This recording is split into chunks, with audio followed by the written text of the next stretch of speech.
We're now going to start our session 3, which is our panel discussion, which is emerging issues and innovations. This panel discussion is going to be featuring panelists that are going to be exploring California's persistent and emerging water challenges. And that's going to be ranging from climate adaptation, ecological resilience, and groundwater sustainability. And the panel brings together experts from both DWR and our external partners, highlighting how open data and collaborative science is guiding our water resource decisions across the state. And before we jump into the panel, as was the case for the morning sessions, feel free to submit your questions using the QR code. So we'll be able to answer those during the Q&A portion of the panel session. And then also just real quick, just to meeting our panel, which we'll be introducing shortly. Without further ado, I'll introduce you to our moderator, which is Julianne McCall, who's the CEO of the California Council of Science and Technology, and so she'll be moderating our discussion today. And I'll hand it over to you, Julianne. Hello, everyone. Good afternoon, and welcome to our final panel of the Symposium, navigating emerging issues and innovations within the water world. So I'm Julianne McCall. Thank you so much for the kind introduction, Chris. For those of you who don't know CCST, we were created nearly 40 years ago by the California State Legislature to serve essentially as science advisors to state government, both executive branch as well as legislative. We are independent, nonpartisan, nonprofit organization. So I'm so delighted to see so many dedicated professionals, students even, stakeholders within the California state realm as well as adjacent to. It's a true testament to how water resources affects so many of us. California's relationship with water is both ancient as well as evolving, right? We face a dual challenge of persistent issues that have tested us for generations alongside emerging threats that demand entirely new approaches. Our persistent challenges like balancing water supply and demand, managing competing uses and maintaining system reliability, these all require sustained scientific investments and institutional knowledge that we've built over decades.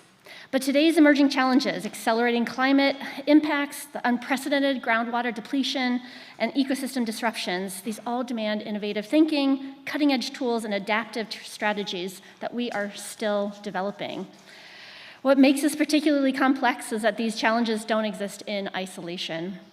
Climate adaptations intersect with groundwater sustainability, ecosystem resilience connects to infrastructure decisions, and so on and so on. Our data accessibility influences every aspect of our management approach, particularly in this day and age with generative AI ever more ubiquitous on our computer screens. This interconnected reality requires something we're seeing more of but need much more of, true collaborative science partnerships that transcend traditional boundaries. Our panel today embodies this collaborative spirit. We have representatives from across California's water enterprise, from the state water projects, operational expertise, to UC Berkeley's research innovation, from regulatory oversight to groundwater management, from conveyance infrastructure to data science applications. Each brings unique perspectives, but more importantly, they represent the kind of sustained adaptive partnerships essential for navigating our water future. Our goal this afternoon is to explore how science, through data, collaborative research, and innovative partnerships, can guide us through both the challenges we know and those still emerging. So without further ado, let me start to introduce our distinguished panel one at a time, followed by a 5 to 6 minute lightning talk. First up is Andrew Schwartz, Climate Action Manager for the State Water Project here at DWR. Thank you.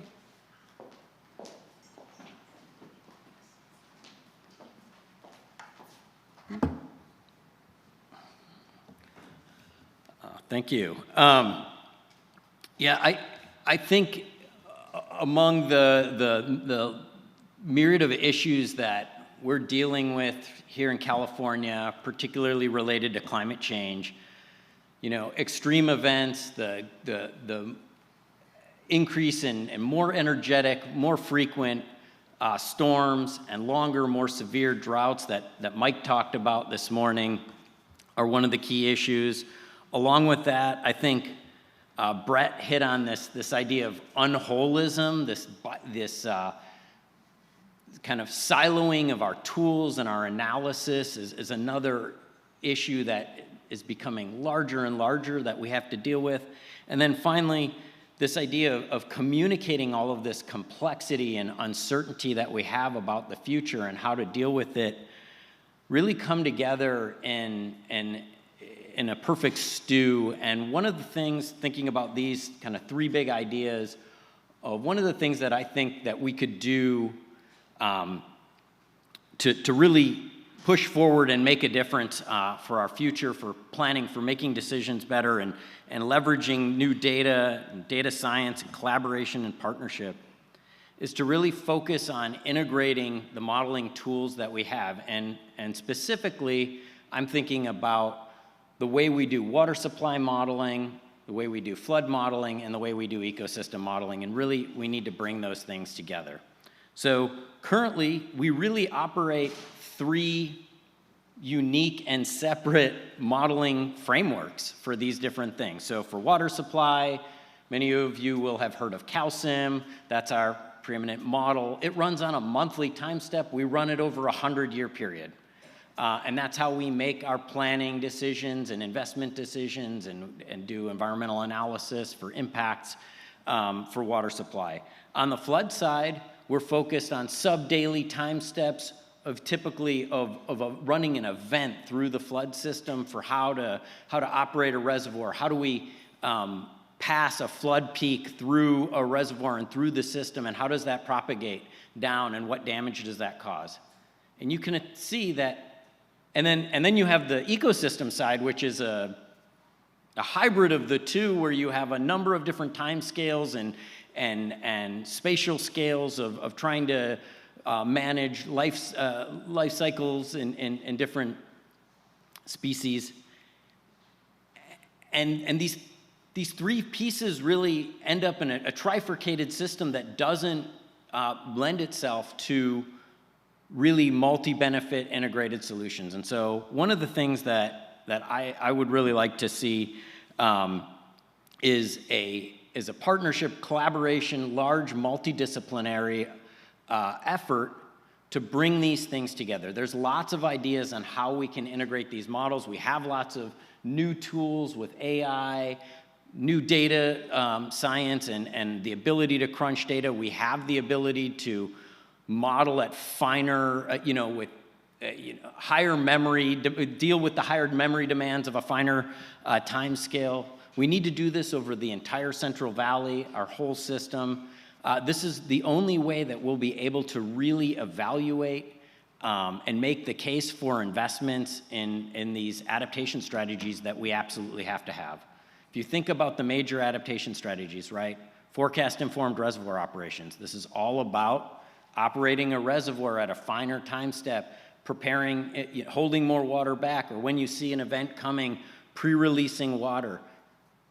And then combining that with managed aquifer recharge or flood MAR, right? Getting that water, that flood peak into the ground, and then being able to use that water back in our water supply system. These require a fine temporal time step modeling framework that integrates our flood system and our water supply system. And then we can also use that to evaluate these higher level sophistication environmental water strategies, like the environmental flows framework, where we can really manage a pulse flow through a system, or managing the recession limb of the flood peak as it moves through the system. So I think I will leave it there. That's one of the key issues that I think we should start thinking about, and where here at DWR, I'm trying to put together a group to start looking at this and working toward this. So hopefully folks in this room will want to participate in that, and you'll be hearing a lot more about it soon. Thanks. Thank you so much, Andrew. Next up, we have Tim Godwin, our supervising engineering geologist and technical policy advisor with the DWR Sustainable Groundwater Management Office. Thank you, Tim. Well, good afternoon. Thanks for having me here. As stated, I serve as an advisor in the Sustainable Groundwater Management Office. So when we talk about emerging things, I'd say SGMA is an emergent policy that has shifted our management of groundwater, one of our most significant resources in the state, to something that is now being actively managed and evaluated. It also happens to be our largest our largest reservoir in the state. It's natural infrastructure. Thank you, CAMIAR. And you know, we've turned the corner in terms of collecting this information and really pushing out to engage local agencies to manage their local resources more effectively, understanding who the beneficial uses and users are within these basins and how to manage all of those conditions to be protective of them.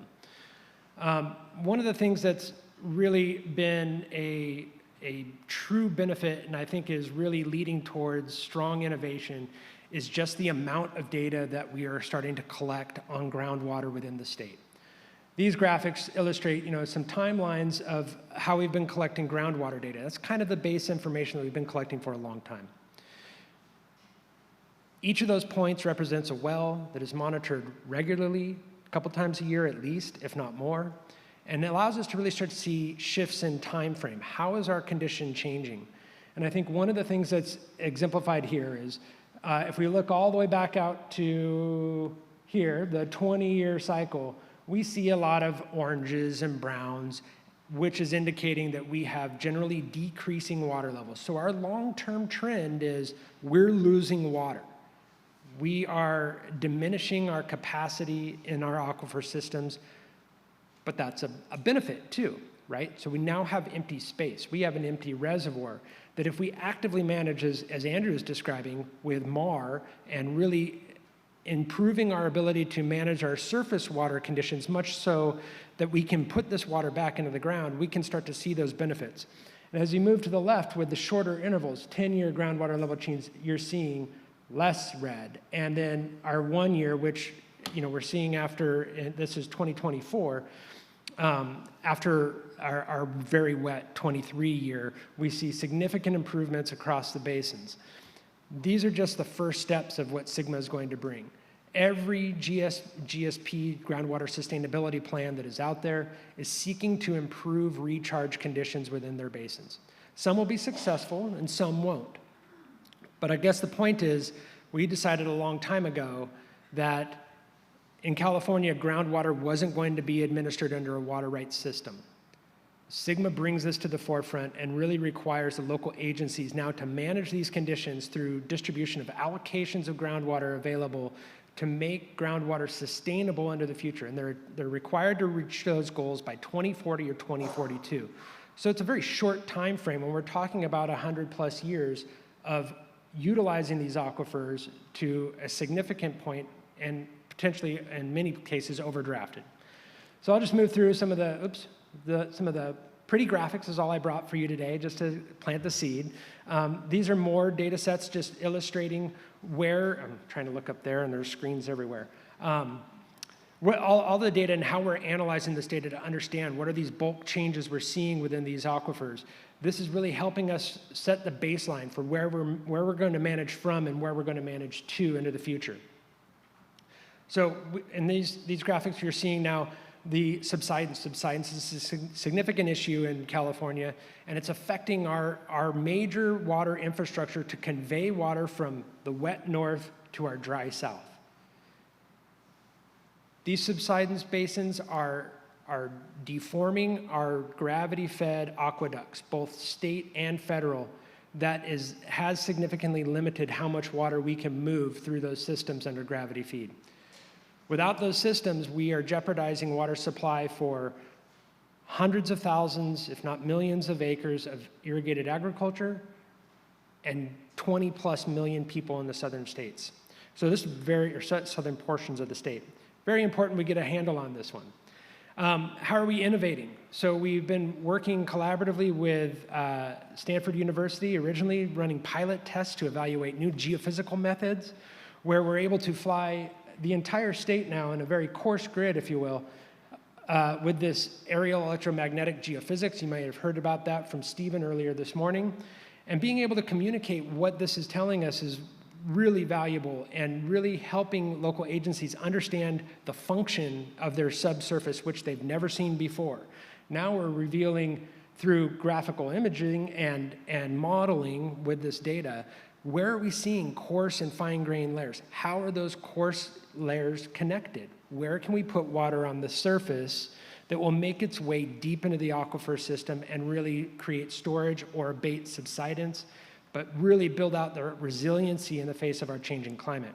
We're going to need to get better at capturing these peak flows that Andrew talked about, managing them in a way that doesn't create or exacerbate flood conditions that jeopardize people's lives or property, but capture as much of that as we can and get it into the subsurface. Where does it go from there? So we've begun building out tools from these data sets, new tools that take this information of depths down to 1,000 feet and automating the parameters that would feed into numerical models, really allowing us to transfer this knowledge to the local agencies so they can build out these models much more seamlessly and much more quickly and cost effectively.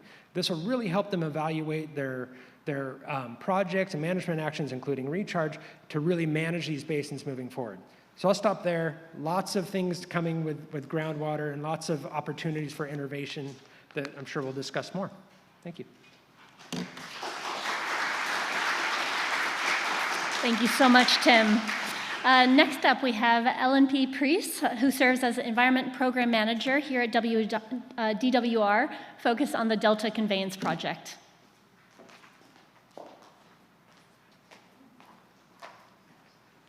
Good afternoon. So the first two speakers spoke about water supply, and I'm going to speak about water quality. So my expertise is working on different water quality issues with a focus on cyanobacteria harmful algal blooms, or CHABs. Climate change is driving conditions that are more favorable to these harmful algal blooms through warming water temperatures and increased drought conditions. I've worked on a variety of research projects to address these blooms. And the first that I'll discuss is this top picture. These are both in the Stockton waterfront. The bottom picture is a bloom that we had in the Stockton waterfront this summer. It was a highly toxic bloom, and that toxicity threatens both human and animal health, and the water that we're supplying to various parties. So the top picture is last summer. We used rhodamine dye to dye the Stockton waterfront because we're trying to understand how this dead-end channel that's known as a CHAB hotspot, is it polluting downstream waters in the rest of the delta? And so we're using the dye, working closely with modelers to understand how water moves in and out of that dead-end channel. Another project also in the Stockton waterfront that I wanted to mention is that we were recently funded by the U.S. Army Corps of Engineers to dredge a small portion of the Stockton waterfront channel.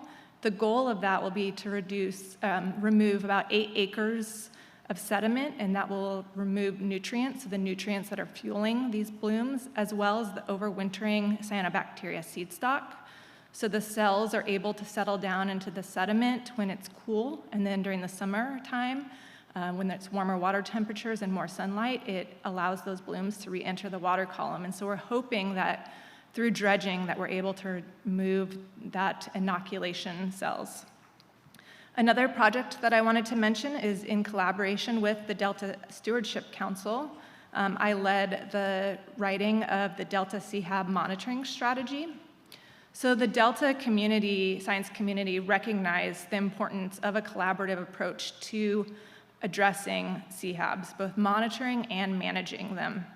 And so working with a number of different interested parties across the Delta, we developed a coordinated strategy to align the needs and priorities of different agencies, NGOs, and community groups.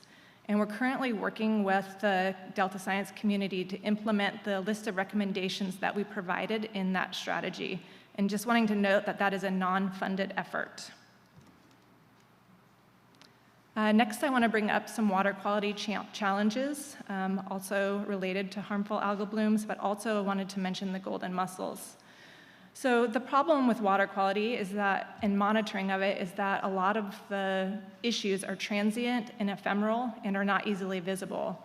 So cyanobacteria is a perfect example. You may go out in the morning and see a bright green bloom, and then you go back in the afternoon and the bloom's gone. Either the cells migrated vertically through the water column or wind pushed them into a different area, and that makes it difficult to monitor. Golden mussels are another example. We didn't realize that we had a golden mussel invasion until they had already multiplied in large numbers across the system. And this picture on the right-hand side is a flow station that is in the San Joaquin River. And our flow group was having issues with their flow measurements, and they pulled the equipment up, and you can see that is completely coated in golden mussels.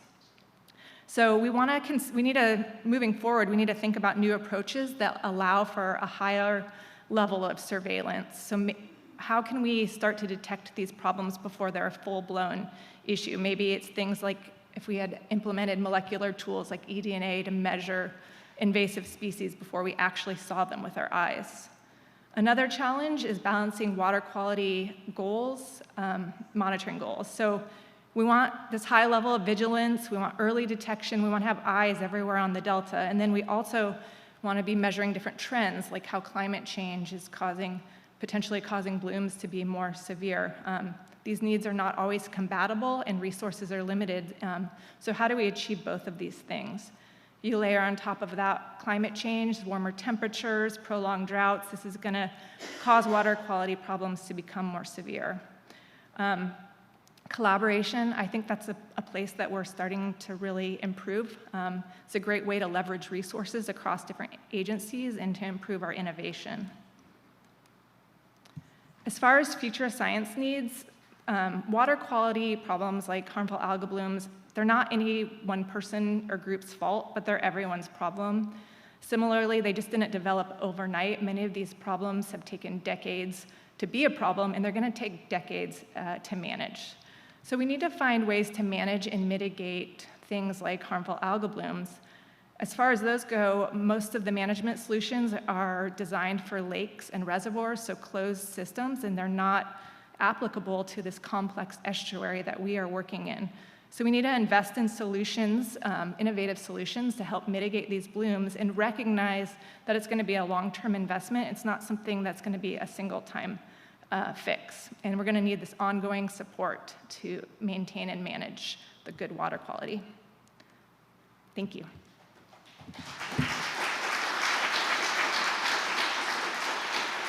Thank you so much, Ellen.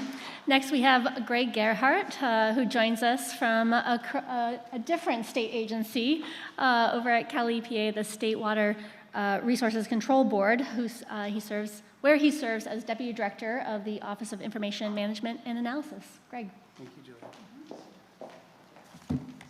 Hi, everyone. I'm Greg. I work at the Water Board. So if you don't know, real quick, Water Board 101, there's this other state agency that deals a lot with water in California. There's 10 boards. There's 67 governor-appointed board members across those 10 boards, 2,500 employees approximately.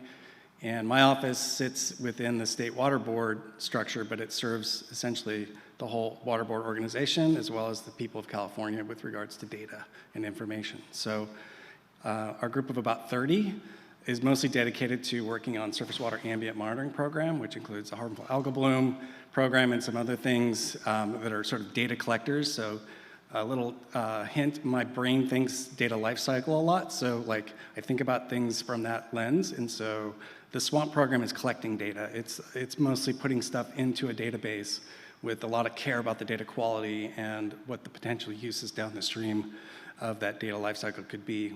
Other parts of my office deals a lot with the challenges associated with getting data sort of loosened up from within the organization and making it available and accessible to not only the water board and the partners at other state agencies and Fed, but the public. And so along comes 2016 or so, the Water Board and the department and some others, the Stewardship Council and the Monitoring Council, were named to produce published open water data. So in statute, this AB 1755, known as the Open and Transparent Water Data Act, set forth this mandate that all of our data should be published as open water data. So one of the things I'm here to sort of say is that 10 years later, we're still struggling with how to do that. I'd estimate that less than 10% of the data that we have available in the Water Board is published as open water data. And that includes well-documented metadata, available via APIs and structured in a way that's usable. So a lot of these things are not just as simple as putting an access interface so that people can search your databases, but it's actually curating it up so that it's more accessible. So the big challenges that I see and a lot of the innovations had to do with something that I'm gonna try to frame as a workforce challenge and an opportunity. So really, we're thinking about a thing that we're kind of referring to as Open Data 2.0, which is instead of just putting tables of data on a platform that curates it in a catalog and lets you, if you know what you're looking for, the right acronym, you can find the data and download it or hook up an API. What does it really mean to make open data accessible to people? And what are the different user groups? Who are the people? It's not a single audience. We haven't done a formal research on this, but it's pretty clear that most of the people that are accessing our current open water data in California are the same people that used to be able to get it other ways. Maybe it's easier for them, maybe it's refreshed on a more granular level for them now, but the reality is we haven't really expanded the audience of people. So that's one of the big challenges of this 2.0 idea. And what that looks like in my mind is maybe more of a technology and a data stack, and I know that those are kind of challenging words, but imagine you're going on a trip and you have a choice of different suitcases and you have a lot of things that you need to bring along the way. And the technology stack is like, which suitcases and accessories do I sort of include, a backpack and a small one and whatever, all that stuff. And then the data is kind of like, what are you bringing and what's important? What do you really need? And so like, can we think about these sort of projects that we do in that manner? Maybe somebody doesn't just want our toothpaste, but they need the toothpaste with the toothbrush. And so like having this synthesized environment where all the data sort of comes together in a way that's available to people, it's somewhat reproducible once you start thinking about that. If you've done some traveling, you realize pretty quickly that no matter where you're going, you sort of have the same arrangement of suitcases available and clothes and things that you need to bring on your trip. And so I think that's the model that's most relevant in my head right now for trying to frame where we're headed. We at the Water Board are really leaning into the workforce side. So I hinted that even though there's a lot of awesome technologies that are like becoming more and more available, including AI, AI really depends on good data. So the hard work, the unsexy work of putting metadata described data sets out on the web is still not getting done. And so like, how do we do this? Can we maybe leverage AI to do that and free up staff to sort of learn things that are more like OpenScapes? If you've heard of that, that's a project that's designed to help people work in a more kind and a reproducible way as teams that are around open source and open code and open data. And like, how often does that happen within our organizations? Pretty much all the time. It could be non-water even related projects like HR and administrative tasks. So making government better and more efficient includes building up the workforce capacity to sort of do these kinds of jobs that are facing us. And the challenges are actually just opportunities to really double down and think. To me, it's a reflection moment of looking in the mirror and saying, we actually really need to focus on our workforce as much as it's exciting to see all the technology tools that are able to help innovate. So with that, I'll sit down.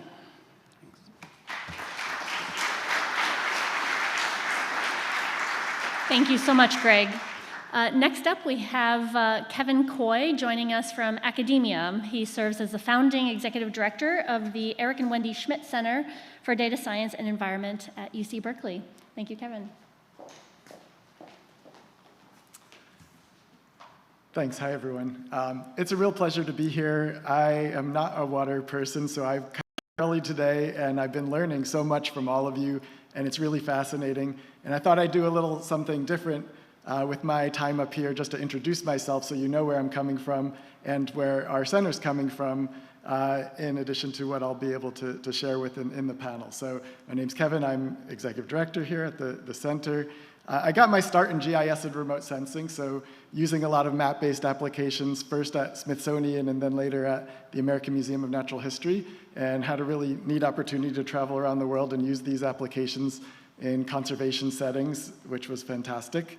I came here to California in 2008, and I will never leave. You'd have to drag me out. It's the best place ever. But I came to UC Berkeley and was heading up the Geospatial Innovation Facility, which did a number of things, everything from helping to train geospatial applications to more. But one of the coolest things I got to do was help lead something called CalAdapt, which hopefully everyone here maybe has heard of or used or seen. But almost 10 plus years ago, it was the first web application to take all of the data coming from those California climate assessments that you heard about earlier and make it much more accessible and usable to people. And so this included data on heat and snowpack and sea level rise and more, and is still going strong today. And really made me think about how we use data not only on our desktops and for research, but in communicating this information so that decision makers have better ways of understanding. In 2015, UC Berkeley started a new center called BIDS, the Berkeley Institute for Data Science. And this was actually stepping away from environment and actually thinking about how can we use data science for everything. Turned out there's over 100 departments on campus, and if you ask them, are you using data science? Yes, everyone using data science in every field you could imagine. And so it was really a pleasure to get to learn more from other fields and to think about how other people are using these different tools and techniques and how that can inform us. And I just throw these logos on here because one of the most exciting parts about this that I still take with me is the rich community of open source applications that are being developed. And I'll call special attention to Jupyter. Up in the top left, if you haven't heard of it, is one of our co-founding directors, Fernando Perez, helped start up this incredible ecosystem of open source data science application used by millions of people today, both in academia, industry, government, you name it. And it's really changed my thinking about how we can do this kind of work in ways that are accessible and really powerful. But I actually stepped outside of academia for a few years as well and had a really neat opportunity to work at a design consulting firm called IDEO in San Francisco, where I got to work with folks in industry, in government, in academia, and more on all sorts of projects. And so IDEO is really known for human-centered design and bringing that methodology to the landscape to help answer tough questions and to really understand users' needs in doing so. And what we were doing was bringing data science to that application to say, okay, you've been using qualitative human-centered design for 40 years. How can we use data to better inform the design decisions, and how can we use design to better inform our data decisions? And so we had a fantastic team doing really cool things and brought it all together. It's been 3 years now since I helped start up the DSE at UC Berkeley, and we have a team of about 20 amazing folks that span everything from software design and research to program management and communications and science and more. And it feels like this is kind of bringing all of that together to this sweet spot where we have the data science and engineering and technology know-how, we have the understanding of the science and the environment and social science that drives the questions, but also that user experience and design that's necessary to help really get this in the hands of people who need it to make those decisions. So for one quick example, on your left, we were working with the United Nations who have been working on a treaty negotiation to eliminate plastic pollution by 2050. And so in doing this, we had our team created this really amazing tool on the bottom where you could project exactly what different policy decisions could look like into the future. And there's so many different levers, like 50 different decisions that could be made to go into this, and nobody knows exactly what the consequences will be for each. So having the ability to try things on the fly, on the floor of the UN, to be able to get these points across was really powerful. But we also created more user-friendly and storytelling devices for the general public to understand what was going on, and that showed up in media. And it was a really nice opportunity to think about. And I'll close by saying one of the ways I try to think about this now, and what I'm really excited about, is how do we reach a very specific audience that has the power to make decisions? So whereas in my earlier days, we would design things and hope we get as many clicks as possible and just reach as many people as possible. But in this case, if our audience is 20 people, but they're the 20 people who are actually making those decisions, then it's going to have more impact in the world. And in fact, impact over impact factor is kind of the motto of our place. So we want to see, not just publications and not just getting citations and the word out, but how do we actually cause that change on the ground? So really excited again for the opportunity to be here and to join this panel, and thank you.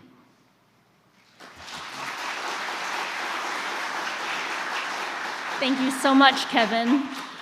So we're moving on to the next section of our time together, and I would like to ask each of you to please pull out your mobile phones. I'll wait. So we are very eager to learn about your perspectives, right? Those of you who've gathered here, right, more or less represent a microcosm, right, of those who care most deeply about water resources issues here in California. So in one word, we would love for you to submit, right, what science or data need is most critical today. It seems like everyone has been able to capture the QR code. So we have a live word cloud that will help shape the rest of our discussion here, just tying together various threads of those that, those themes that surface most immediately to those of you working in the field or, as I mentioned before, just care deeply about these topics.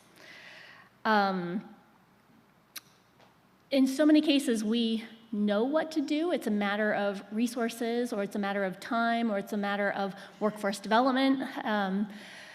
For other things, there is a significant scientific or research gap holding us back. I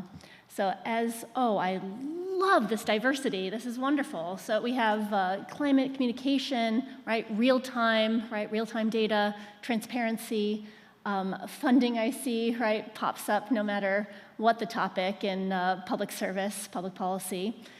Temperature, interoperability. So many of you are coming from the data side of things, viability, water supply, fisheries, right, and climate, of course, is a well-known scientist here in California who mentioned the phrase that, if climate was a shark, water is its teeth, right, that we feel the impacts most stringently within the water world.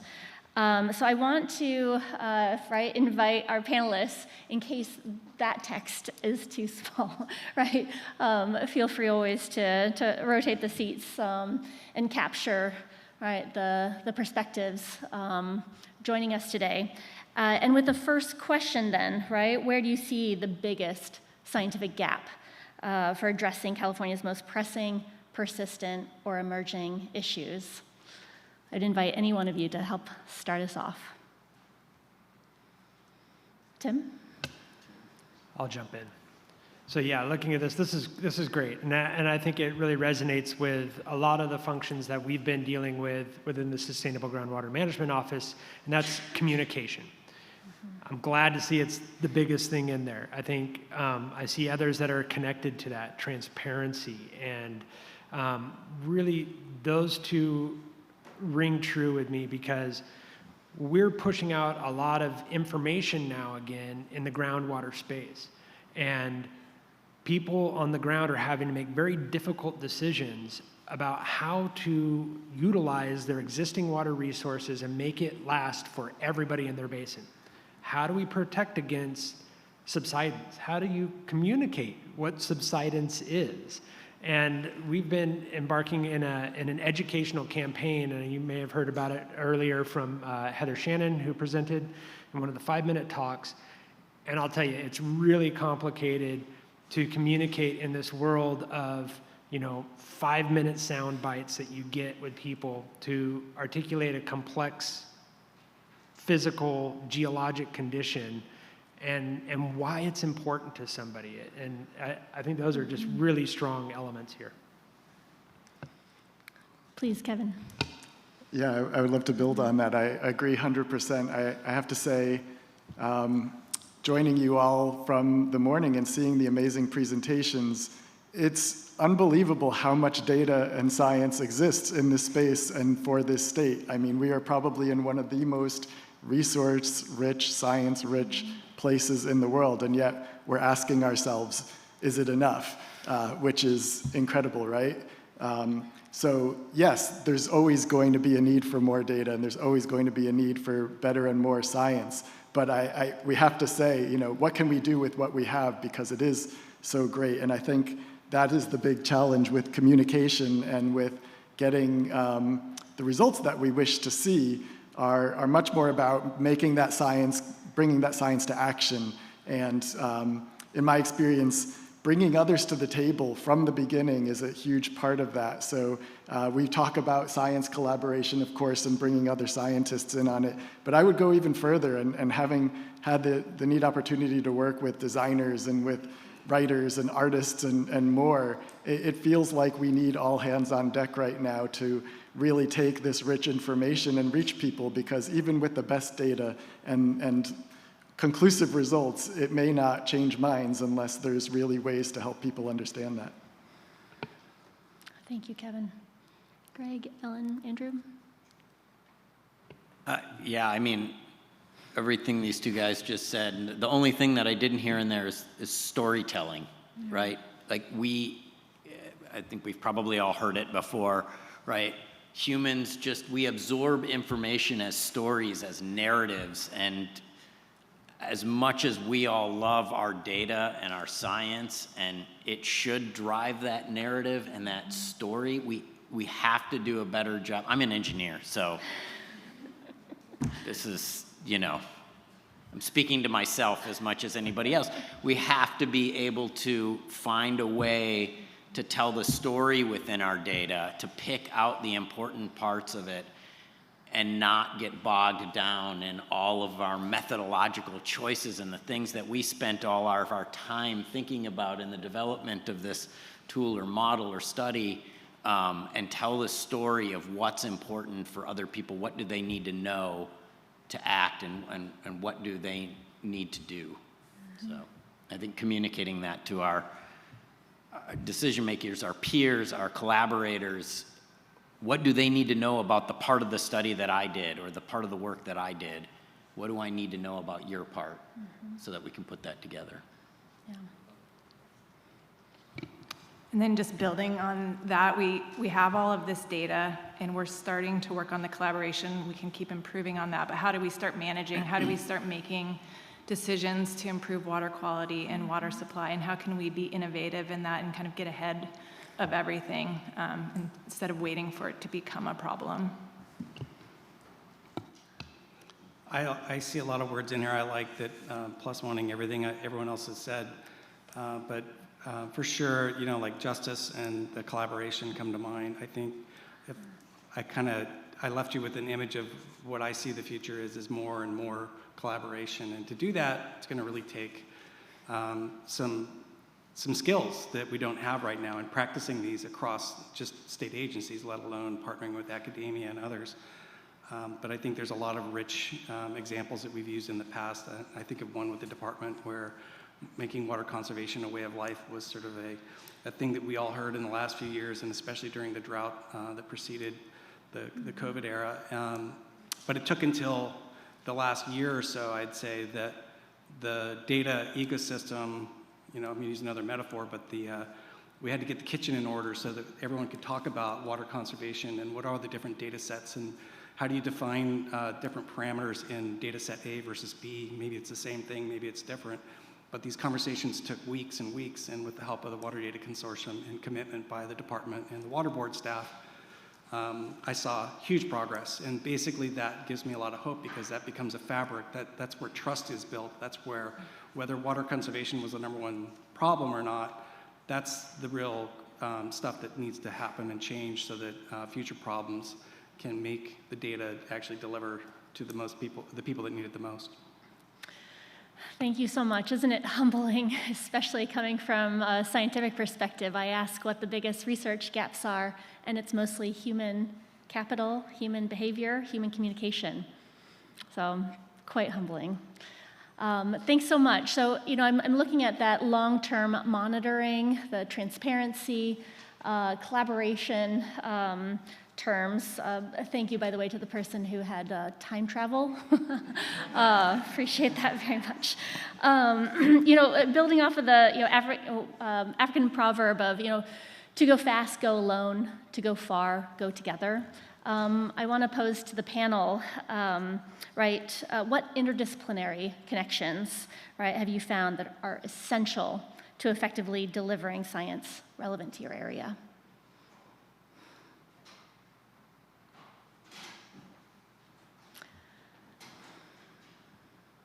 Andrew.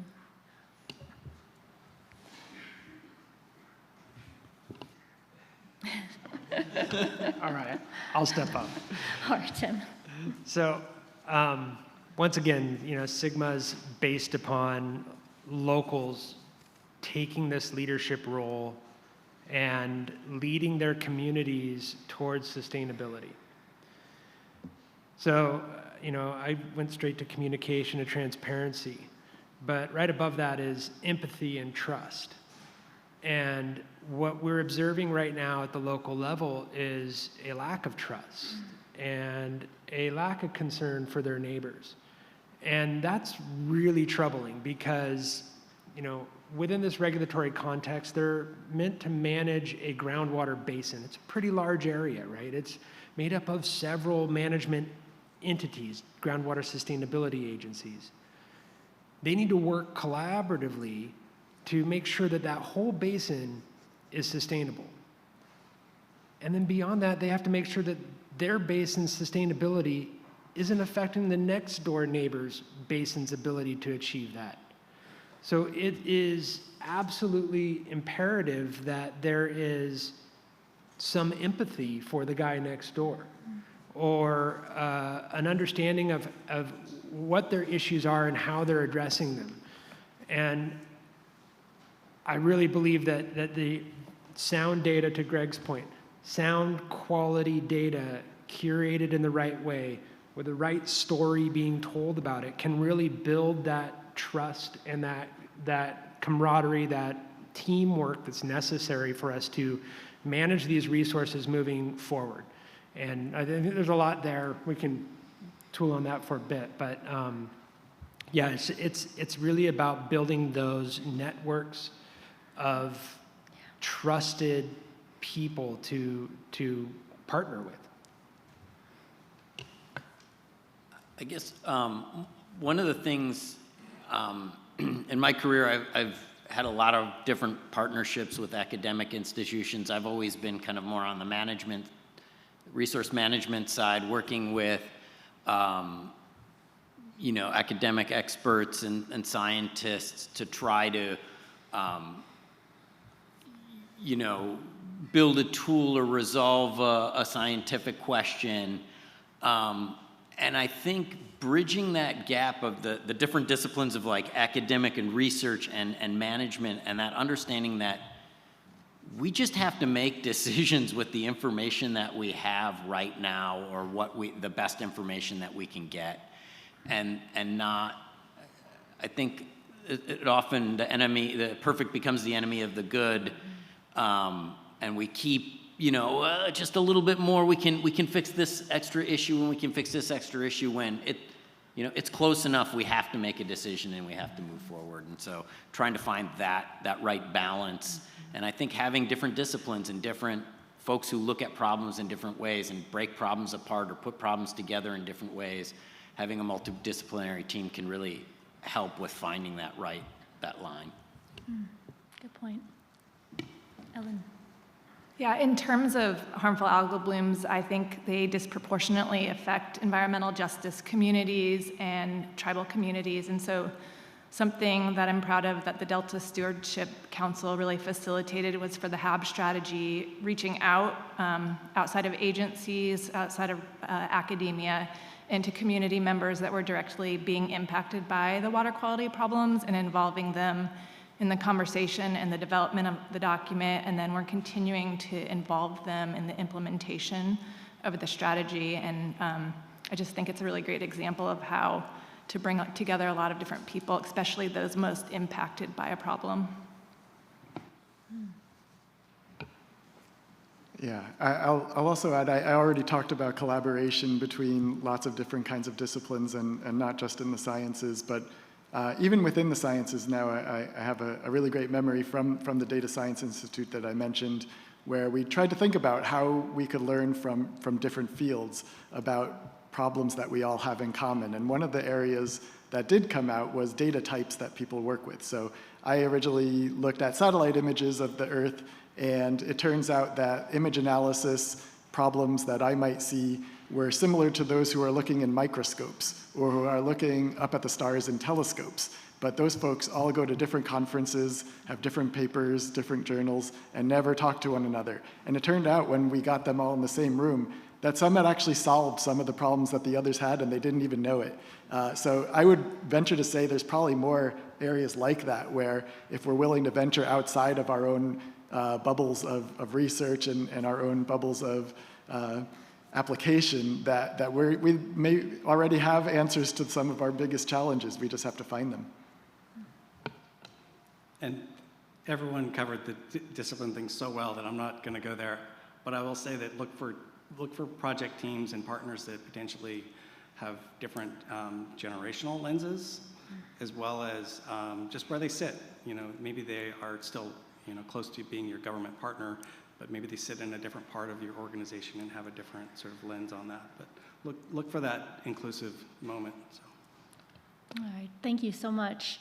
I'd really love to start surfacing some examples, right, of where human-centered design, where data science, right, applied, right, has blossomed, particularly in right, elevating accessibility, usability, particularly in these complex water and environmental issues.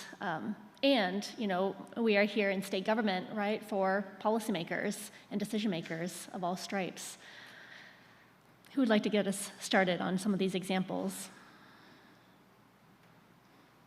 I can get started on the Kevin, human-centered design one, given my background. But I would say before IDEO, I didn't even know anything about design. So it was a crash course and really exciting one at that, to really learn this rich history of how people used these methods that seem very obvious. Watch people, learn from them, empathize with them, and then design for them and with them.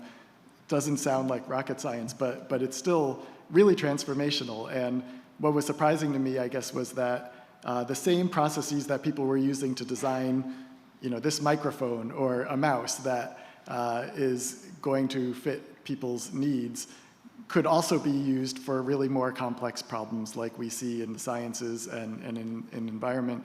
And so borrowing from those can be really powerful. But data science, that is a newer part, and it's still really undiscovered, I think, and I think there's still a lot of really great opportunity there to think about, how do you take that qualitative understanding and learning from and empathizing with people with the enormous amount of data that we're receiving from sensors and from all sorts of different applications, and find the ways, though, to use those together to come up with the best strategies to move forward. And again, here, that's also where data science and AI, I think, does have the opportunity to do some good. Someone was mentioning earlier the ability for generative AI to be able to sift through a lot of things and deliver them to people in a way that's meaningful for them. That does feel like a really resonant example here where, when we have millions of different things at our fingertips, but very specific use cases and very narrow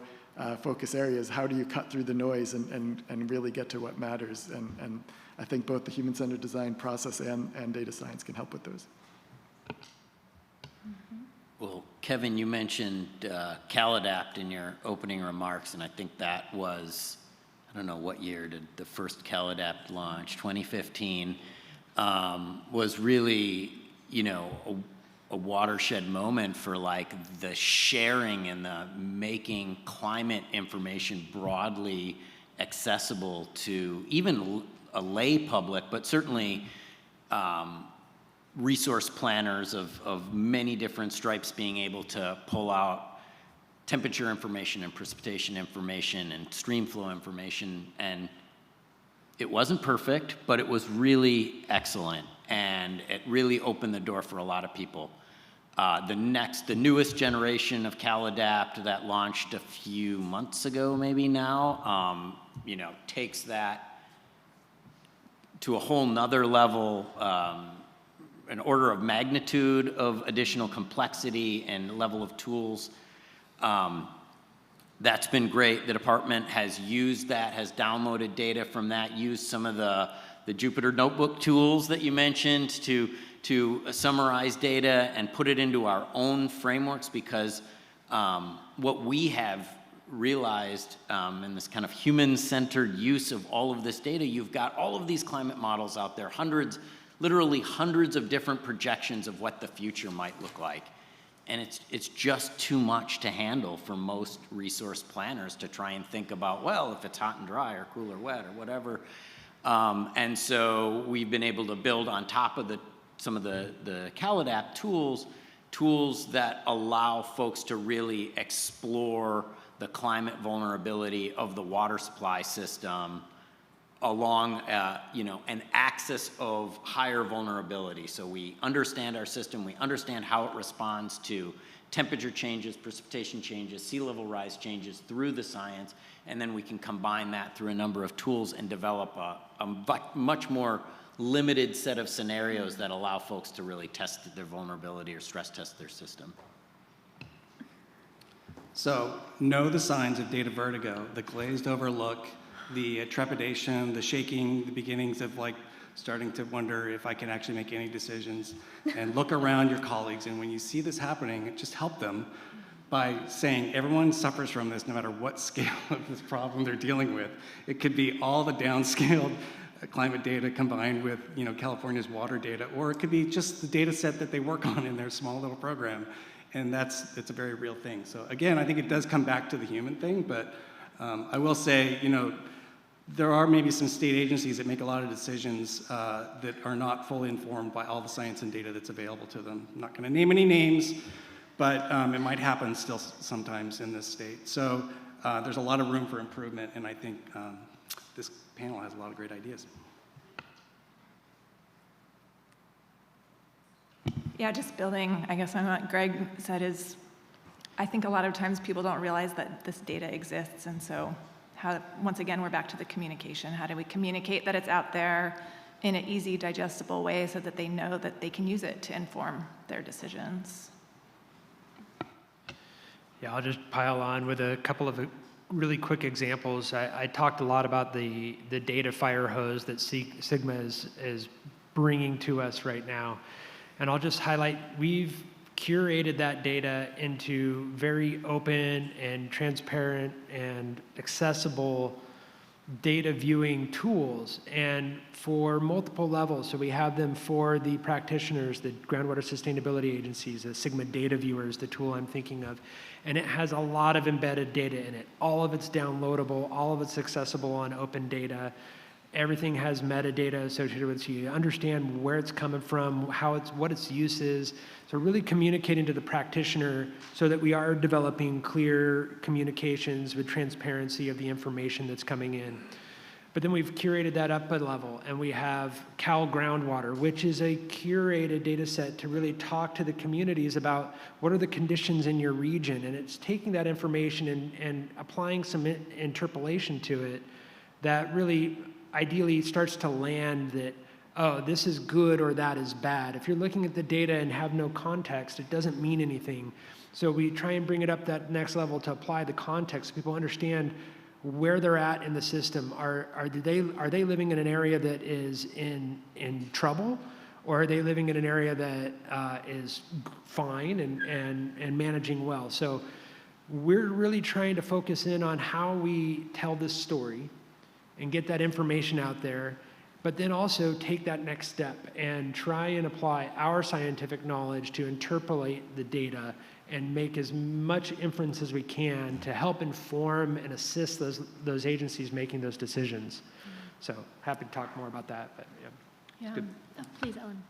I realized I didn't give an example. And one example that I wanted to share with harmful algal blooms is that our data is distributed in all of these different places and grouped under different categories. And so it's often difficult for people to know if that particular data exists or not. And so I just wanted to highlight an effort that NOAA is funding a group of managers across the San Francisco estuary to try and bring together all of the kind of known HAB data across the estuary into one location to at least start streamlining that and make it more accessible to people. We're still in the early stages of that, but in a few years, I think we'll have a better repository for that type of data.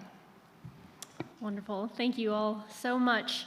Right to Kevin's comment earlier that we need to move away from academic research papers as the primary vehicle for so much of this information.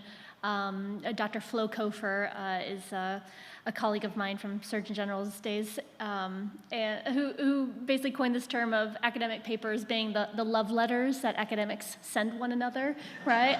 Uninterpretable from nearly any other audience. And to so many of your points, right? State government isn't often afforded, billboard campaign marketing funds, right? To compete with all the other messaging, mostly coming from the private sector, right? So it's an uphill battle to get that information out there, and it's through these interdisciplinary, right, community-centered partnerships to create that trusted network of messengers, Tim, that you alluded to, right, is how we'll be able to not only develop that story through storytelling design, but also, right, to sustain that narrative. I just want to do a quick time check. We have about 7 more minutes of our moderated panel session, and in a couple of minutes, we'll be inviting the entire audience to submit your questions to the panel that will be read aloud for the final 15 to 20 minutes of our time together. So please start brainstorming some of those questions that you all have.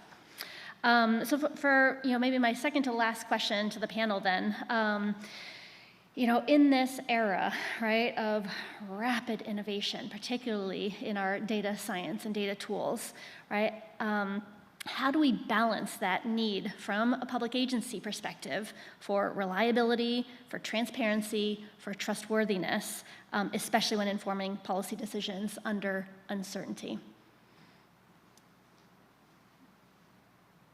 Well, speaking as a state agency that doesn't get a lot of funding to do improvement in our legacy data systems and our people skills around them, I think the balancing becomes an opportunity, more of an opportunity to try to jump over some of the things that are in the way. So like instead of fighting for the next version of a cloud warehouse and a pipeline that's going to automate data, what's going to be the thing after that? What's going to help assume that might happen because of just the way that the state works. We finally catch up to technology a few years later. What do we really want to be doing in 3 years? Not just saying that we got 5-year-old or 3-year-old technology. So having that sort of foresight as your organization and your project goes is like, where do you really want to be and how do you jump over some of these hurdles is, I think, a good skill.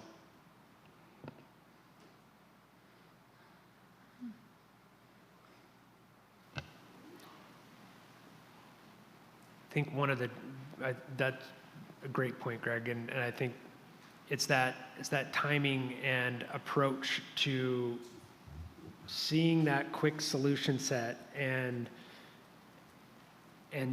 thinking twice about how to get there with these new tools that are now available, thrust into this with AI, and thinking about this, perfection's the potential enemy of progress here.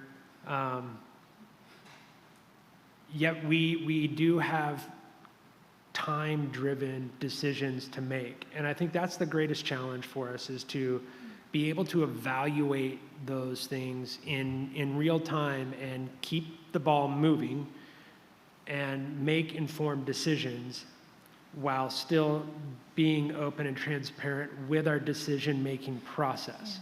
because we have to maintain that trust. And if, as soon as we start doing decisions in the black box, it seems to undermine the direction that we may be driving from a policy standpoint or regulatory standpoint. Good point. Andrew? I'm not sure this is actually an answer to your question, but one of the things that, you know, is for climate analysis is every 7 or so years, we get a full new set of climate models and downscaling and projections of what the future is going to be like. And, you know, it starts the churn all over again, where we have to ingest the new models and you know, make, you know, do a new vulnerability assessment. And, okay, well, does that change our conclusions? And so knowing that that is going to happen, and this is not unique to climate science, right? Maybe the periodicity of the renewal is unique, that we actually kind of know when it's coming. But in every science, we know there is going to be new information coming. And so knowing that, we actually flipped our tools and analysis on their heads so that the climate model input part actually becomes the last step. So you don't have to run every model and every analysis from point A to B to C to D. You just flip out the, you know, it becomes a modular analysis where you change out the old module, you put the new module in, and you rerun it. Yes, you can check for sensitivity to these new results and whether it would change your conclusions, but you don't have to redo everything from square one. And so thinking through that data usage and science development framework, that step, and how you do your analysis can be helpful, especially if you know you're going to have renewal all the time. Mm-hmm. All right. Tim, did you want to add more? Okay. Before I get to my final question to the panelists, would it be possible to include the QR code for questions from the audience? For those of you over the next 3 to 4 minutes to come up with your own questions, which will be read aloud by our fearless leader, Chris Jones. All right, so for the final question, I kind of saved my favorite for last. What strategies can accelerate the translation of cutting-edge environmental data science from the research into operational tools supporting real-time water resilience and climate adaptation? Answer a problem that is already like perplexing somebody instead of finding a solution to an abstract problem. Oh, please, Kevin. Yeah, I agree, and I think maybe to provide a succinct example from our current work where this is happening, we're working with the National Park Service on strategies to think about how we could address climate challenges in the parks using modern applications. Excuse me. And so just coming up with a problem alone was a big challenge, right? There's so many different opportunities to go with.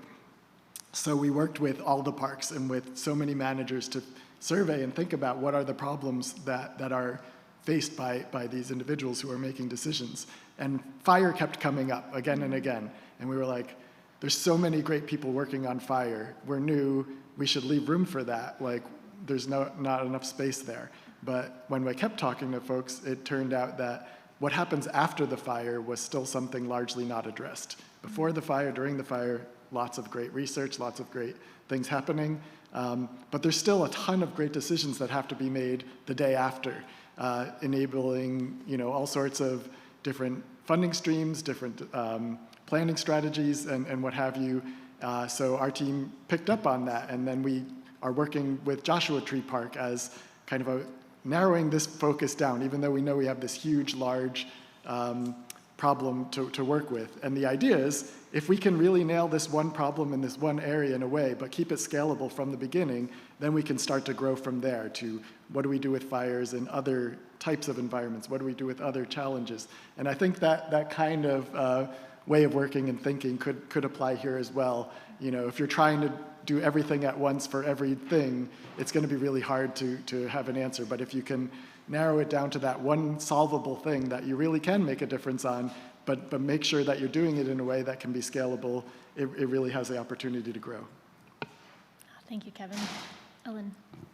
I agree with all of that, but I also think in terms of water quality, looking ahead and being innovative to prevent future invaders or water quality issues that we can't see yet is also going to be important to invest in. So yes, we need to manage the water quality issues that are in place, but how do we prevent the next water quality issue from impacting the system?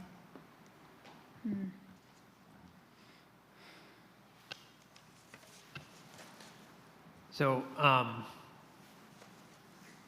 guess thinking about Andrew's statement and just really making sure we're solving the problem at hand, it's really important, and we've had some great success in partnering with academia to bring them in close so they're fully aware of what the question is at the local level. So really having a good working relationship, and really that's on academia too, to be engaged in the communities around them, especially around Sigma. We're seeing this happen quite readily. And those emerging questions about how do we take these next steps. I talked a little bit about our geophysical program. Catherine DeLubac's here. I see her back there. She's trying to hide, but you got questions about that, she's the one. But it's about taking these next steps. You take these data sets and you have to merge them together and synthesize them to answer the next question. Identifying what that next question is and what that next synthesis is really that soothsayer role, the art side of what we do in groundwater management. A lot of it's unknown, and we have to think about the spectrum of possibilities about where this next question is going to go.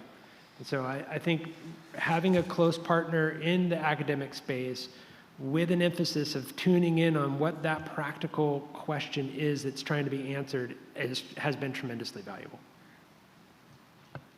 I think the one strategy that comes to mind is the ability to partner beyond your current imagination. And I'll just say that last week I participated in a group that was talking about data rescue, and it was all the NGOs that are doing all the different efforts with all the different federal data sets. And I think that the message that I left with was that the future, maybe the past was authoritative data came from places like government, and when you needed a weather data set or a climate data set or an environmental justice data set or whatever, you could rely on a government agency to provide that. And I think the future is going to be very different. I think it's going to be hybrid.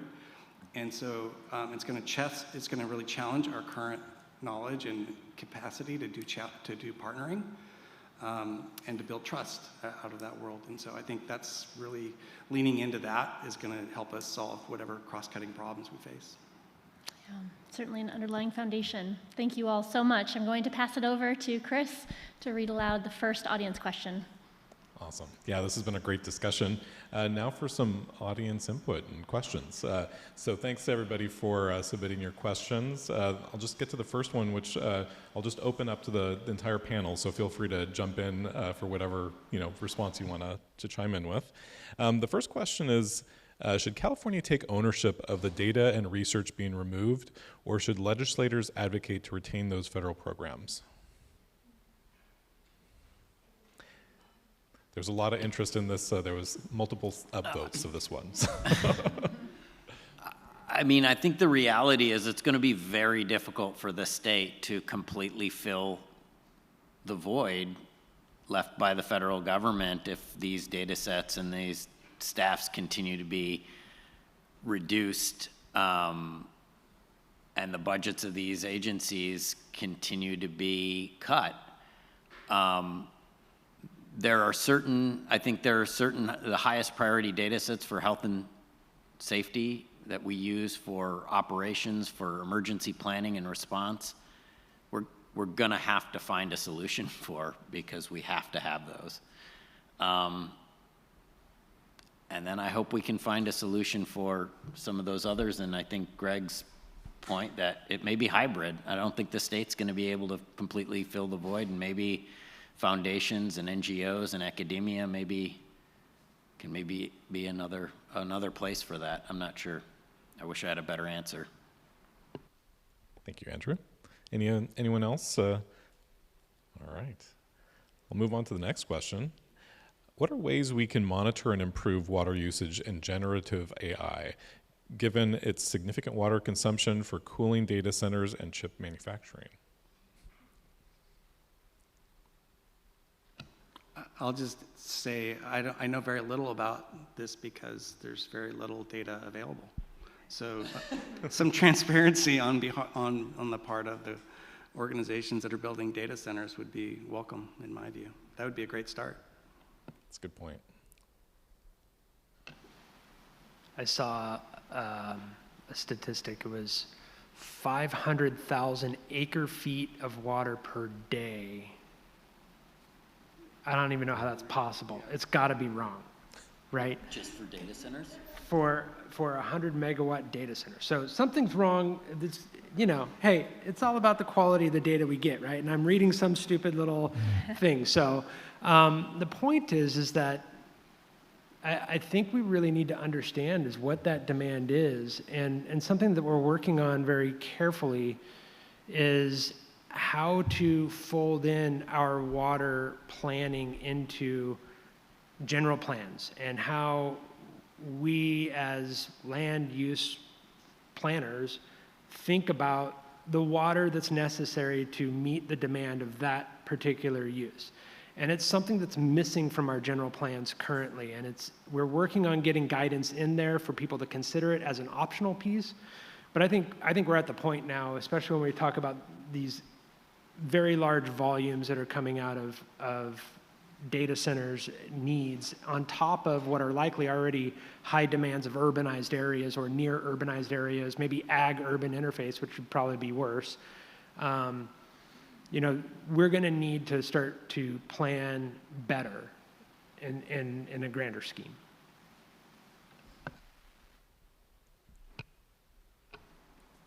Yeah, I would agree that there's a lot more, I think, that I would need to know and understand about the usage and whatnot. But I do want to comment on generative AI, just coming from the perspective that only a few months ago, I myself was a skeptic of what these tools could do or be used for, and thought of it, as a writing aid or something. And sure, this seems neat. But I have to say, just in a few months' time, it's incredible to see the pace of development and the reasoning and problem solving that these tools can now do. If you really start pushing it and stretching its imagination, it's incredible, and it's just the beginning, and it's not going anywhere. The genie's not going back in the bottle. So I'm now convinced, we have to work with this and figure out what's the safe and responsible way to use these tools for good, and to push the tool developers to ensure that there's good going on in it, because this is going to be with us for a long time, and it's going to be working in ways very soon, I think, that will surprise us all. So I encourage all of us to be a part of that and not sit on the sideline. Thank you, Kevin. All right, next question. Are we exhausting practical solutions to our respective challenges? Should we focus on improving communication for existing solutions instead of advancing new technologies? Okay, back to the groundwater black box. We really don't know what's going on in the subsurface. That's the bottom line. And I don't think we can go away from innovative technologies to help us characterize and understand how those systems function if we're going to utilize them to the degree that is necessary to achieve sustainable water management in the state in light of our changing climate. So I do agree that improving communications with our existing tool set is still a required element, but I don't think we need to shy away from innovation and trying new techniques and technologies we would be selling ourselves short, especially sitting on the cusp of AI that could likely provide significant assistance in this arena. Thank you, Tim.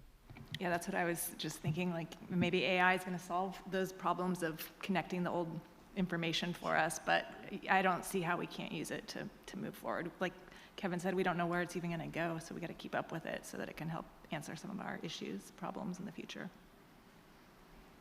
Thank you, Ellen. All right. Next question.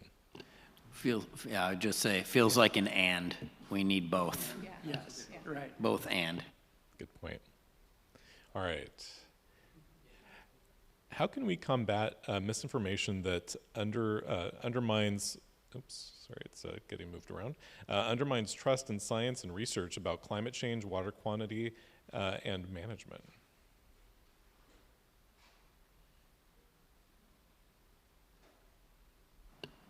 Yeah, this is a hard one again, and I don't think we have any answers in the water field any more than we have any answers in the political realm, in the social realm, and in any of the other places that misinformation is kind of dividing us into warring camps. And so I think a little bit of empathy and trying to understand what the other side is thinking and seeing, and the data or information that they have that's coloring their views, and then just providing people more information often doesn't change their minds, but perhaps a story and being able to meet them somewhere, maybe not in the middle, but along the continuum between two disparate views of what is right or what is true. Yeah, and I think we have a gift with water in California. Government was told to publish its data as open water data, and we have a lot of work to do on that. So I think if you believe in open government, that's really what open data is meant to be, is to show your work part and stop worrying about how it's going to affect the policies and focus on just showing your work as an organization and as a government. I think that goes a long ways. And I think I'll just, for example, my team wrote a handbook on equitable access to data, and in that handbook, the very first page and in the very first introduction section, it says, if you're working on going out to a community to do advanced racial equity, and you're going to work with data, make sure that you've published all the data that's relevant from your program first as good, accessible, open water data or open data. And it should be like your prerequisite, before you go out and do some of these programs, is make sure that you have the data available. And that's not that hard, it just takes work. One other thing maybe I'll add is several years ago, I believe, the American Society of Civil Engineers did a survey of, I don't know if it was ASCE, maybe it was, I can't remember who did it, but a survey of the most trusted public and private entities. And actually, your water providers, your water utility, was one of the highest rated, trusted agencies by the public, for whatever reason. I mean, in this country, we have very, very high reliably clean, high quality water, unless you live in a few places in the United States. But generally, folks have clean, reliable water, and water utilities are very trusted entities. And so, working through a trusted broker with the information that you want to provide to different folks can be a strategy as well. Thank you, Andrew. All right. I think we might have time for maybe one more question. We'll see how we're doing on time. And this is in line with the theme of building capacity. Question is, what are the most crucial skill sets early career water resource professionals should focus on?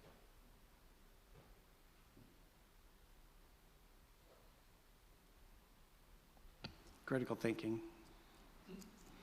So, they say that about AI literacy in general, but I think it's especially important given the nature of the sort of relationship we already have of trust. I think if water blows it and does something stupid with, making a decision that is not informed by critical thinking of staff and other decision makers, I think we'll really have a long time to rebuild that trust. Plus one, but data science, of course, I think is critical today. And not necessarily that everyone has to be the foremost Python coder, but a basic data literacy to be able to read the newspaper at this point is necessary to be able to understand what's happening in the world. And you see this on the campus right now. So I sit one building away from the new building going up on campus, the new college, and we are part of the College of Data Science, Computing, and Society. And it is the first new college at UC Berkeley since the 1970s. It is the fastest growing major on campus in the history of this university. And it's like wildfire. People want to have these skills. And what's great about it is it applies to everything else. So it doesn't have to be just that narrow field. You can learn data science applications at whatever level feels most appropriate to you and use that in your work in whatever way that it's going to help you. And having these open source tools, I do have to make one plug for Jupyter. I mentioned one of our core projects that we're also working on now is GeoJupyter. So Jupyter is used by millions of folks around the world, as I said, in all sorts of applications, but maps have not been a primary use case for this, and so much of the work that you all do and that we do revolves around geospatial and maps. And so look out, there's really cool things happening in this space that are going to enable us to use map data in really rich data science applications for all.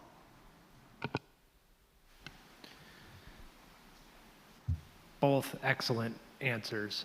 I'm going to take a step backwards and say, open your eyes, open your ears, be humble, and learn from those that are in front of you. There's a lot to be said about practical experience and trial and error and our traditional ways of learning and advancing the scientific method. We need to embrace that community and leverage it into the future, and then apply these tools that I think are very well stated. I think that's basics.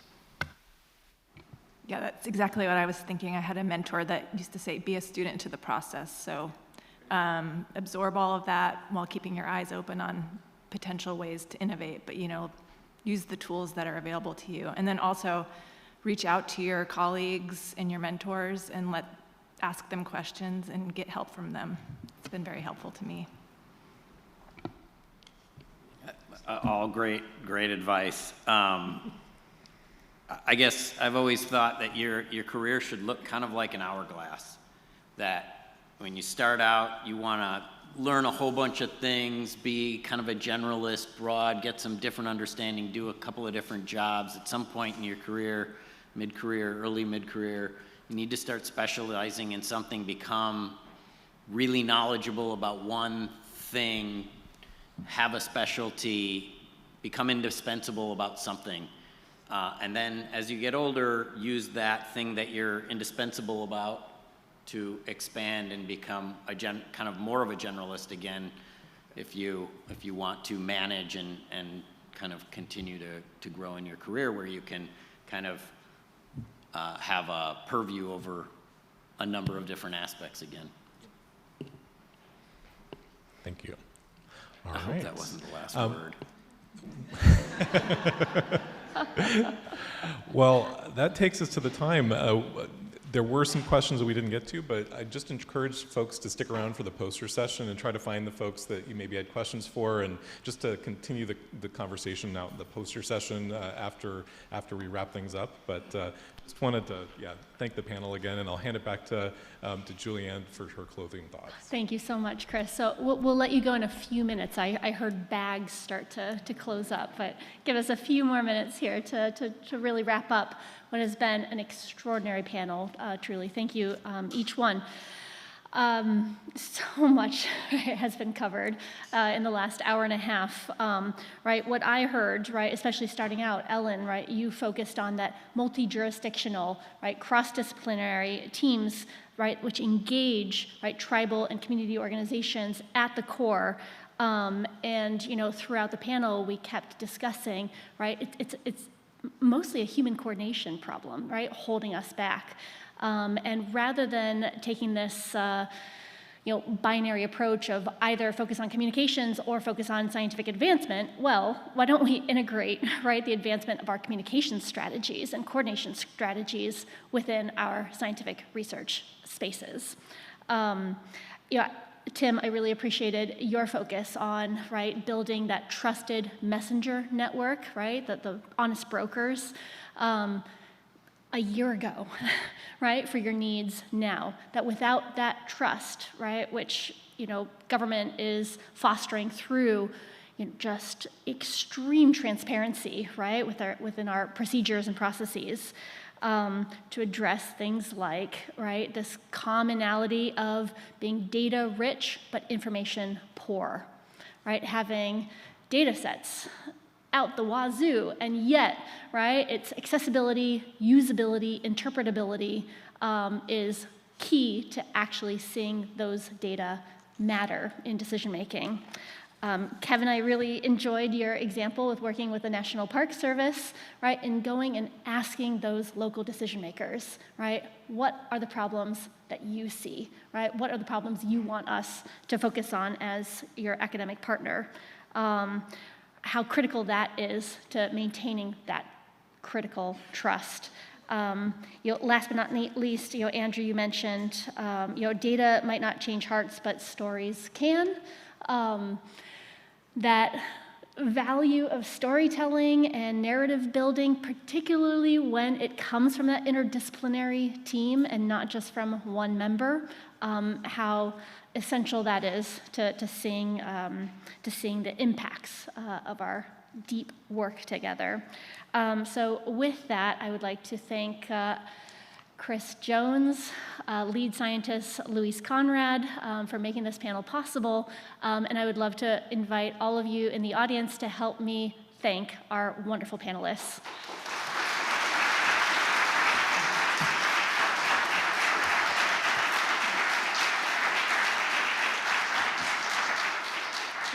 Back to you, Chris, if you'd like to join me. All right, thank you, Julianne, and thank you for all the panelists. I'll hand it over to Louise Conrad for our symposium's closing remarks.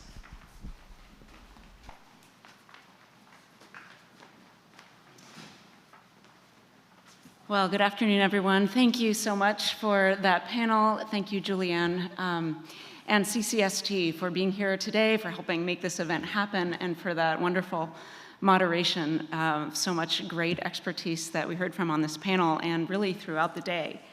And I appreciate everyone being here, sticking around for this final piece before we release you to the poster session and refreshments where we can continue the conversation. So it's my task to provide a few closing remarks, and instead of writing out a full script for myself ahead of time, I thought I'm just going to listen all day and then try to come up with some themes that we heard through the day. And I think Julianne actually just did a really good job of bringing forward some themes on that panel we just heard. And I didn't limit myself to 3. I cheated a little bit. I thought, well, there's just too many to restrict too much. So I do have 5, and I can go through it really quickly because I know we're anxious to get to our break and just informal discussion time. So, and then I do want to do some thank yous as well. So one of the themes I heard really loud and clear this morning was the real importance for science to be flexible and nimble. We have a huge need when there are hazards potentially presenting themselves, or when there are time-sensitive decisions to be made. We heard an example of extreme nimbleness from Darren Bonafantine, where the team had a matter of months to stand up a hydraulic model for Tulare Lake inundation in 2023 to predict the impacts of snowmelt. And he described this as typically an effort that would take multiple years, and they really had to get moving in negative time. We also then heard a completely different example from Brittany Davis on an emergency action for Delta smelt, which then became a multi-year effort to examine our potential to provide a food subsidy for a species, Delta smelt, that's already on the brink of extinction. And so one key through line through these and other examples that I heard was my second theme, which is the importance of a team. And maybe we're a little bit of a broken record about this today, but I think it's really worth being a broken record on this one, because that team of collaborators that can get together and do problem solving in a nimble way is what makes this advancement possible when it matters. And critically, these teams really have to be in place before that emergency situation presents itself. It can't be something that you stand up when you decide you need it. It needs to be a resource that you can go to when you need it. And so we heard from Brittany Davis that this was the Delta Coordination Group. And then we saw a vast team of collaborators that Brett Harvey shared with us on the Spring Run Juvenile Production Estimate. And we also heard from Mike Anderson on the Research and Operations Partnership with the Center for Western Weather and Water Extremes. These teams are really the lifeblood for tackling these important questions and problems that we will continue to have. And they are also where there is opportunity and space for one of the key takeaways that Ellen Hannock offered us at the very beginning of the day when she accepted the Sierra Nevada Phillips Award for Women in Water Resource Sciences. She told us to work creatively and collaboratively. And she said, use the data you have for the purpose you have at hand, and when you don't have that data, you may need to go get it. And I really appreciate that advice. I think we saw some great examples of that today. In addition to Tulare Lake, which was a really good example, where the team brought data that was already available, but then had to supplement with new data. But we also heard from Jim Weeking on a new integrated modeling effort, which was novel and ended up producing data we didn't already have through a modeling effort. And then I think we heard some of the amazing aquifer mapping work that Stephen Springhorn shared. That was yet another example, and there are more. And this is why we are working to put together a partnership, dashboard, which you heard about from Lindsay Correa, which is really a place where we can start tracking, promoting, and hopefully even advancing and examining our partnerships that we do have, because we're recognizing how important they are.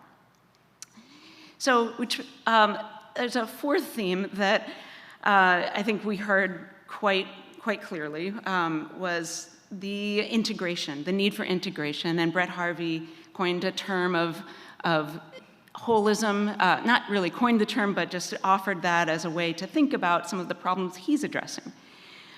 This is not an easy thing to do when we think about moving out of the abstract and actually doing it in a modeling context or in a context of bringing a team together of interdisciplinary scientists. So that's something that I hope you've heard some examples of that today. I think, again, Jim Weeking's modeling effort was a really good example. One thing that we need to continue to do. And none of it is possible without a real cross-cutting theme of the data itself, and data science being a really cross-cutting discipline across many of the things that we talked about today, and that's what I would say is the fifth theme, one that we are adopting and working to lean into more and more, not just because of AB 1755, but also because we absolutely have to have it in order to put together time-sensitive, nimble work for science at DWR and really beyond. I think it was really important to hear from Ted Flynn, from Greg Gearhart, and others the importance of, yes, the data need to be open, they need to be transparent, they need to be documented, and it really needs to be offered in a way that's usable. And there was a really good question that I don't think we quite got to in the chat about how we really need this data to be accessible, usable and you don't need to have, hopefully you wouldn't need to have like a PhD in data science to use it in all cases. Sometimes, yeah, you do. So that's, I think we also heard examples of that. So these are some of my 5 themes that I thought were particularly salient as we went through the talks today. Knowing that we're ready to move into conversation, I want to say a few words of thank you. First, to you for being here. This event doesn't happen without the participation and you listening and sharing your questions in the chat. And you may have noticed that we did not offer a virtual option for attendance. That was because we really wanted the in-person interactions. So we will have a video. It's been being recorded all day, and it will be posted to the link that's available through the QR code in your program. And if you're feeling sad that the day is over, or getting close to over after the poster session, I want to tell you that there's an opportunity to continue the conversation of the importance of science to management for our natural resources, because just this coming Monday is going to be the California Natural Resources Agency Science Day, also co-hosted by our colleagues at CCST.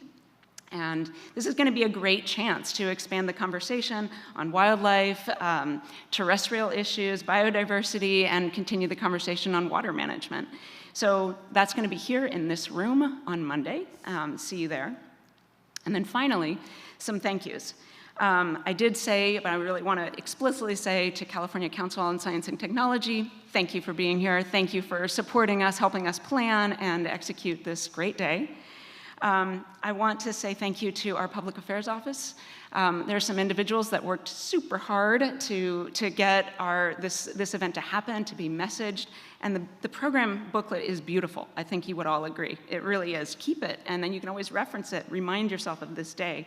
And those people are Raquel Borallo, Marina Gelpi-Clay, Melissa Weil, and Sabrina Washington. All did amazing work to support this event. And then I want us all to applaud for Chris Jones.